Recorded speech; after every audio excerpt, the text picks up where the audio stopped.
vimos que los que más se daban eran... Dame que esto lo saco. No, Ahora para si estás cómodo. ya me voy a comer. Digamos, los más frecuentes eran los fisurados, ¿sí? Y que eran los que a nosotros más nos importaban. Nos enteramos que esos defectos se producían entre la cuarta y la octava semana de vida intrauterina de gestación, que era cuando se formaba todo lo que era el proceso cefálico, y dentro del proceso cefálico estaba determinado el desarrollo, crecimiento y desarrollo de lo que son los huesos de la cara y del cráneo. Bueno, atento a todo eso, vimos las distintas alteraciones que podía tener la cara, especialmente con las fisuras. Vimos que no solamente había fisuras labial-palatinas, que había fisuras de varias direcciones, que las había clasificado el doctor Tessier.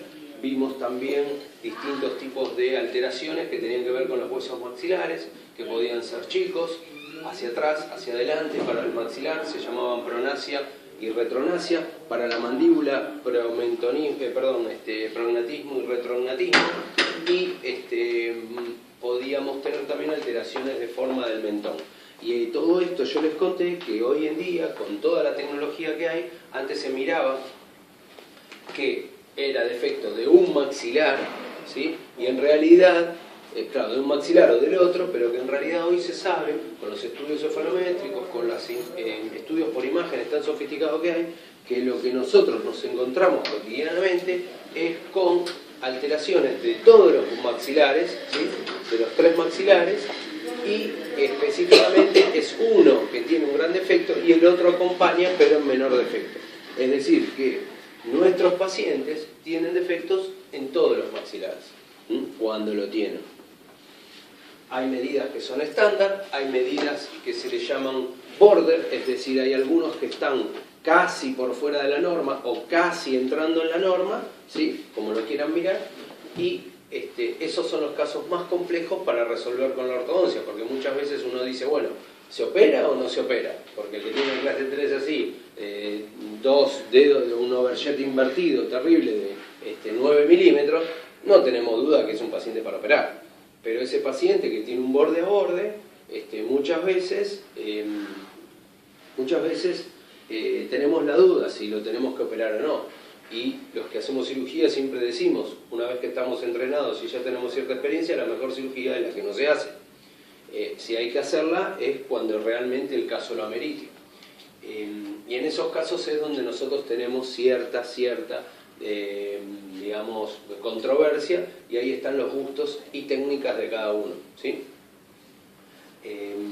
Les cuento así como un poco los años de experiencia, que los pacientes clase 3 que son border son muy manejables.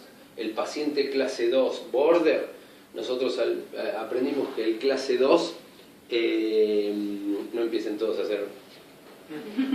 chequear en qué posición tiene la mandíbula. El clase 2 es el más traicionero. Nosotros decimos que siempre despertamos al muerto.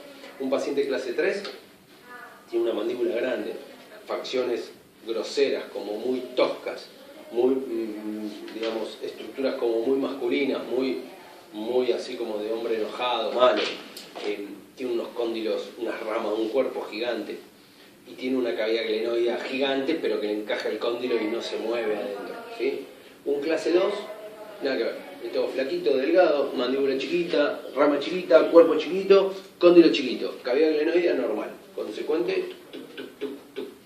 Y nosotros siempre vemos la articulación en ese maldito corte que parece que la articulación es una sola forma, es un papel, un dedo metido así, tucu, tucu, tucu, tucu, tucu, tucu, tucu. Y esto no es así. El cóndilo es así, y tiene una estructura, una cavidad, y tiene una inclinación, y tiene una angulación, es decir, y cada uno de nosotros tiene distintas formas, y eso es lo que hace que esos cóndilos se muevan distintos. Un clase 2 tiene mucho juego. Entonces ustedes la van llevando a la ortodoncia, se la van dejando divina, qué sé yo, qué sé cuándo, le ponen una plaquita, lo desprograman y hace esto. Y les queda con una mordida abierta y un overjet de 9 milímetros en 20 días de programación. Eso es despertar muerto. que no te lo hace nunca el clase 3. Vos el clase 3 le pones una placa, lo dejas 6 meses con una placa 24 horas, no se la saca ni para limpiarla, le sacaste la placa y el tipo muerde en el mismo lugar. No tiene opción de movimiento. El clase 2, vos le pusiste una placa 15 días, miren, ¿qué tal, doctor? Siento un muerdo raro, un muerdo con los de atrás nada más, ¿eh? No sé si es una sensación. Y vos decís, si te quedás mirando y me convertiste en un paciente quirúrgico. Y fuiste vos. Porque el paciente no era así. Entonces el paciente mordía bien. Mandibulita chiquitita, él puede ser el caso. Un tipo bien armadito, simpático, mandibulita chiquitita. Le metes una plaquita y en 20 días quedás así.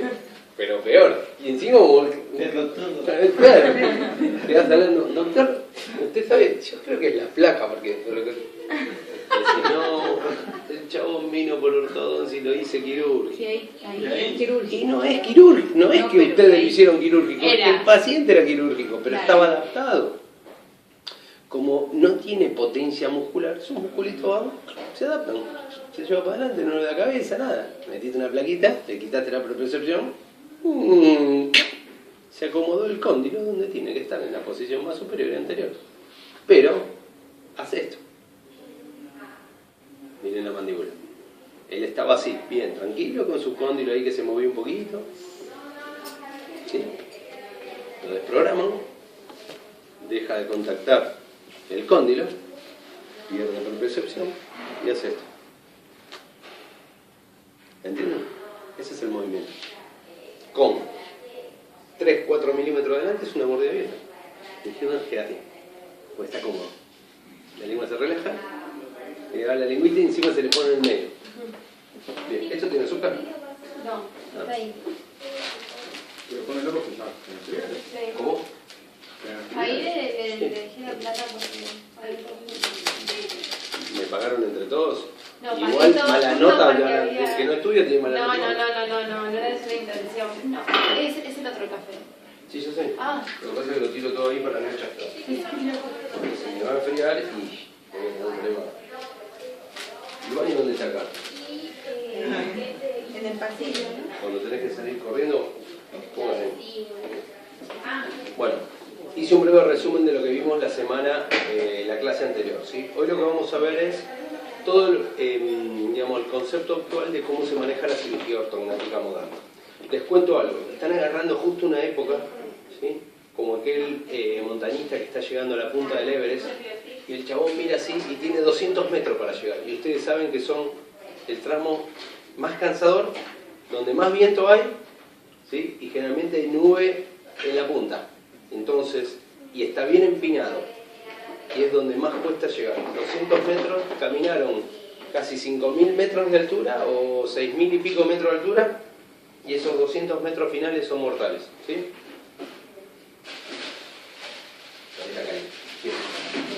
Bueno, ustedes están ahí porque está cambiando la era a digital. Yo me estoy entrenando para el digital. No sé manejar el digital, con total honestidad. Tengo conceptos, tengo conocimientos, practico, no me sale.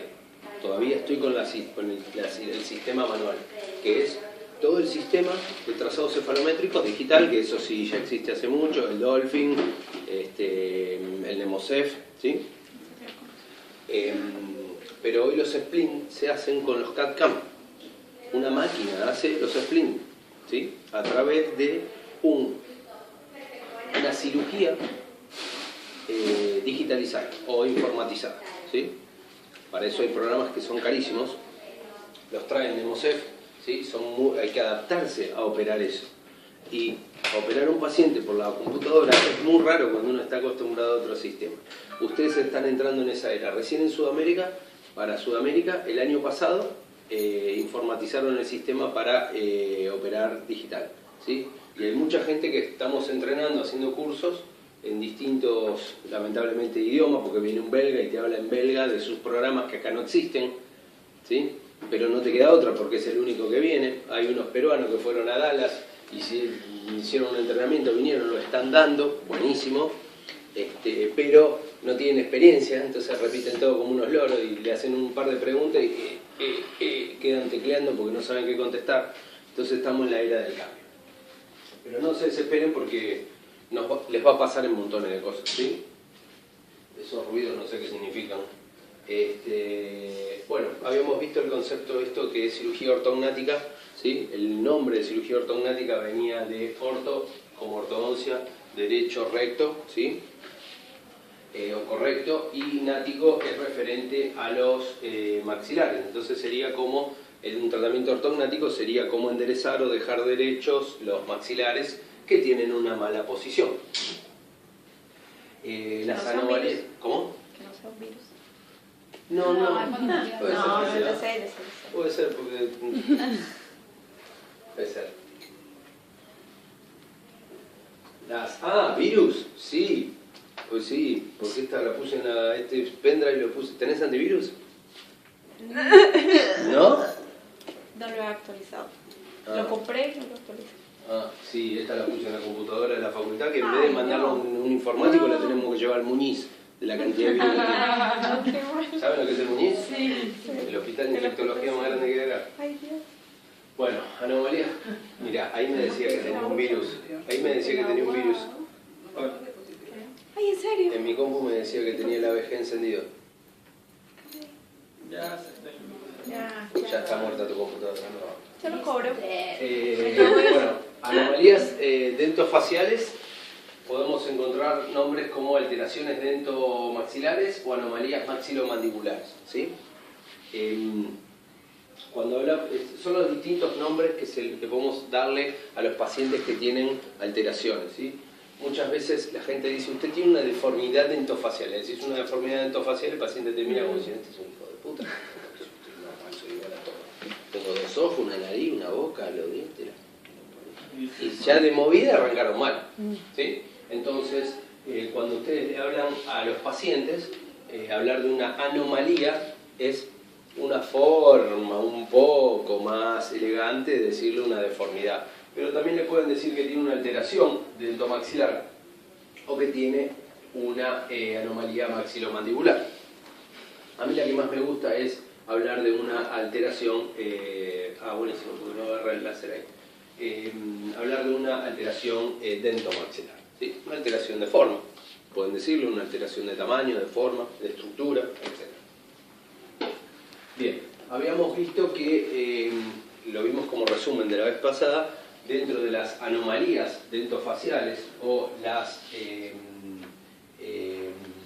alteraciones dentofaciales, encontrábamos la microsomía facial, encontrábamos la pronasia, que era el maxilar superior hacia adelante, la retronasia, que es el maxilar superior para atrás, el prognatismo, que es la mandíbula para adelante, el retrognatismo, que es una mandíbula chica, digamos, el promentonismo, cuando el mentón es grande, gordo, ¿sí? Y el perfil del paciente es bueno, pero le hace lo que se llama la pera de bruja. El retromentonismo, cuando el mentón es pequeño, usualmente todo esto está asociado uno al otro. Un clase 2 suele tener retromentonismo, un prognata suele tener promentonismo, ¿sí? Cuando hablamos de una pronasia, cuando el maxilar está hacia adelante, ese que se ríe y tiene sonrisa gingival, usualmente no solamente la pronasia es hacia adelante, sino que también es vertical, ¿sí? Entonces hay que hablar en los tres planos del espacio. En el mismo ejemplo que le daba de la TM, nosotros siempre hablamos de la TM y la vemos de costado, en un corte sagital, pero la TM tiene un corte frontal y tiene un corte axial, tiene una tridimensión. La cara tiene una tridimensión, ¿sí? Nosotros siempre vemos al paciente así, clase 3, clase 2, promentonismo, retromentonismo, ¿sí? Pero nunca vemos el paciente estructuralmente en tres dimensiones. Y el paciente ustedes lo tienen que ver tridimensionalmente, siempre tridimensionalmente. Si ustedes llegan a comprender y entender esa tridimensionalidad, es donde van a entender y comprender montones de cosas, porque un paciente que tiene una atresia y le falta una pieza dentaria tiene desplazados los dientes de una inclinación, así, pues, porque tiene apinamiento dentario. Entonces, si ustedes entienden la tridimensionalidad, van a entender montones de causas. Y eso de entender montones de causas, por eso les digo al paciente siempre mírenlo tridimensional, es donde van a entender rápidamente dónde está la falla. Y cuando entienden dónde está la falla, rápidamente aplicando las técnicas de ortodoncia que aprendieron, ¿sí? Más los tips que uno les puede ir tirando, lo pueden hacer el tratamiento mucho más efectivo, más eficaz y más rápido.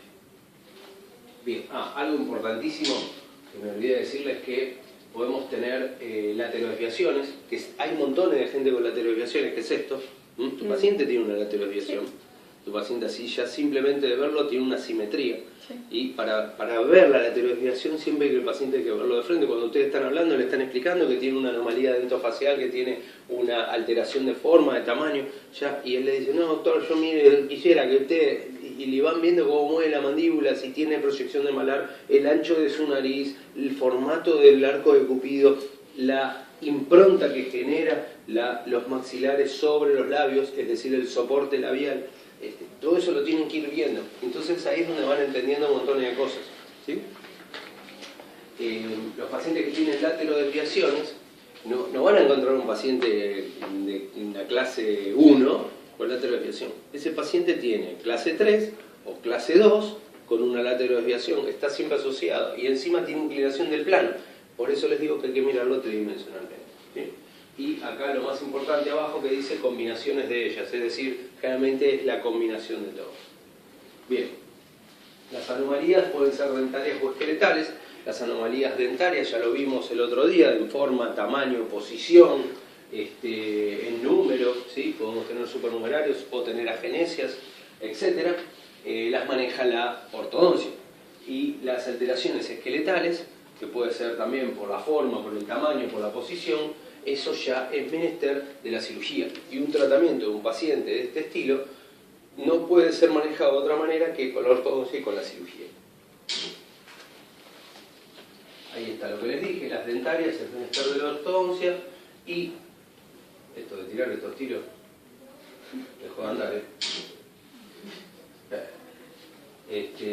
las anomalías esqueletales es menester de la ortodoncia y de la cirugía. Tampoco es menester solo de la cirugía.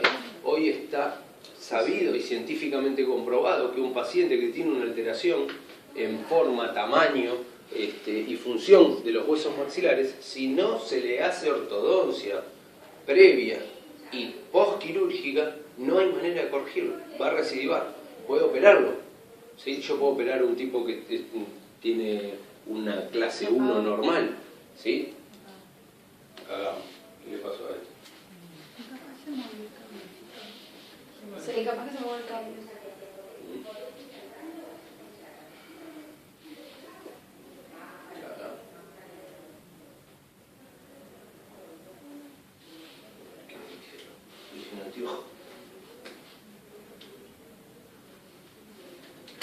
Parece que se apagó el tele.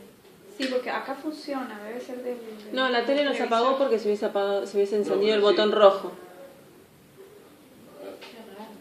La verdad es enchufar. Ah, ahí está, ahí va. No estaba prendido.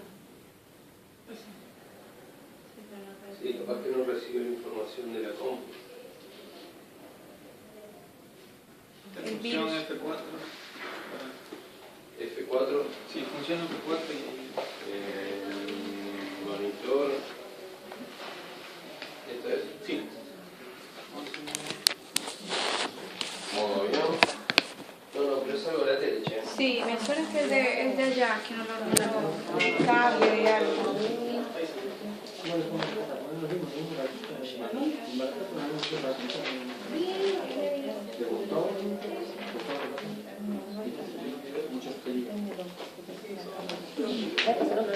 Sí, doctora, sí.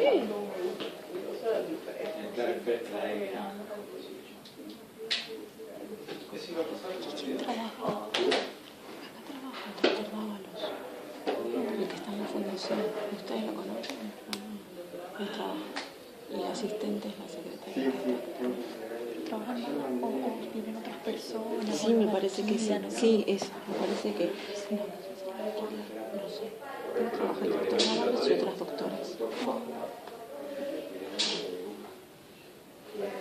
¿Qué le pasa? Bueno, no sé qué pasa. Acá les mostraba fotos de pacientes que son urinetamente ortodónticos, ¿sí? Donde tienen una alteración sencilla de manejo, ¿sí? De espacio, posición, alineación, nivelación. Y estos son todos manejos de la ortodoncia, ¿sí? Están las alteraciones esqueletales, como les dije, ¿sí? que son menester de la ortodoncia, la cirugía y un tratamiento de ortodoncia posterior, ¿sí? Que ya vamos a ir viendo cómo son. Si ustedes ven estos pacientes, que son muy distintos a los anteriores que les mostré, todos ustedes notan que tienen una simetría. Todos tienen una simetría.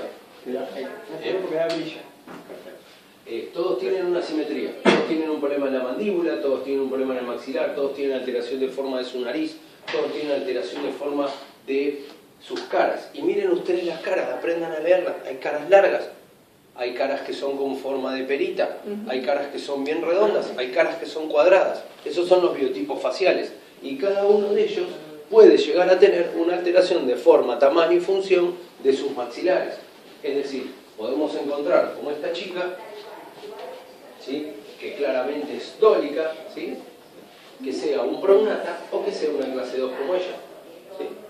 Podemos encontrar caras estas que son como cuadradas, ¿sí?, que sean prognatas o que sean una de clase 2. Caritas como curvadas, ¿sí?, para un lado o para el otro, ¿sí?, como aquella, como ella, ¿sí? Esos son todas asimetrías, ¿sí?, complejas, combinadas, sí, donde tenés un problema en el maxilar, donde tenés un problema en la mandíbula, donde tenés un problema en el mentón, ¿sí? Y esto no lo arregla nadie, ni el ortodoncista solo, ni el cirujano solo. Esto es un equipo. Pero los nenes se puede hacer interceptiva. En estos chiquitos tienen otros problemas. Las dos nenitas, digamos, las dos nenitas de abajo del medio, a la izquierda, ¿sí?, tienen la microsomía facial. Entonces, esto se puede hacer interceptiva a nivel quirúrgico, donde el problema que tienen es que tienen agenesia de un cóndilo. Entonces, si yo tengo agenesia de un cóndilo, uno crece normal y el otro no crece. Entonces, ¿qué te hace? La laterodesviación. Y ahí la tenés, mirá las caritas como son. Ninguna simetría mandibular podés con interceptiva, ¿no? No. Las microsomías faciales son diagnosticadas, pero ustedes pueden diagnosticarlo. Ustedes de chiquitos pueden ver al papá que le están haciendo ortodoncia en la sala de espera, ven a la nena, que no la traen para que la atiendan, y la ven así, y le dicen, mirá, escúchame, tenés un problema con una simetría. ¿Qué es lo primero que hacen? Un estudio, una panorámica rápido para que no se asuste el chiquito, lo ponen, lo sientan, ¡pum! Y ven ahí que falta el cóndilo. Tiene la coronoide deformadita, la escotadura sigmoidea que casi es plana, y tienen un dedito que parece un esbozo de algo que no tiene forma de cóndilo. ¿Y eso lo operan de chiquito? Eso, sepan ustedes, sí, en realidad hay cierta edad para operarlo, tiene que tener cierto peso, no es que se opere un bebé de 4 meses. No, pero sí. la vez pasada había dicho que cuando sí, se operan entre los 2, 3, 4, 5, 6 años. ¿Y qué se le hace? Se le pone un material del propio cuerpo, es decir, autógeno, ¿sí?, que produzca crecimiento. ¿Cuáles son? Claro, ¿cuáles son los componentes que tenemos nosotros que a partir de la mandíbula, ustedes saben que tiene origen cartilaginoso, el cartílago de Mecke? Entonces, ¿qué mejor que ponerle una costilla que esté en crecimiento, ¿sí?, que no le altere la forma del tórax para su desarrollo? Son las dos costillas flotantes que tenemos. Entonces se opera un costadito, se le hace un cortecito, se le sacan 3 centímetros de una costillita, se corta con tijera, es una cirugía rapidísima, hay que tener mucho cuidado de no perforar el pulmón, es el único problema de esa cirugía. No hay alteraciones nerviosas ni nada, se le hace una incisión preauricular y se le atornilla con 2 o 3 tornillos de cirugía maxilofacial. ¿Vomita algo? Sí, las recortan con una tijera así media redondeadita y usan la parte más gruesa. Eso lo hace el máxilo, el cirujano de tórax, el tipo saca costillas y no hace más nada, ¿no? Es un equipo combinado, claro, es un equipo combinado. No, esto es así. Pero yo pensé que ustedes podían sacar la Sí, parte yo he sacado costilla con el traumatólogo que nos enseñaba a sacar costilla, pero legalmente no es una cosa que podamos. En un hospital donde no hay nadie, estás a 400 kilómetros, los padres ven al chiquito deformado, que la ambulancia no anda porque el motor está fundido, le estoy hablando en términos legales, de un lugar en Corrientes. Fuimos, hicimos una cirugía, sacamos costilla, vino un traumatólogo y me dijo, yo en mi puta vida saqué una costilla.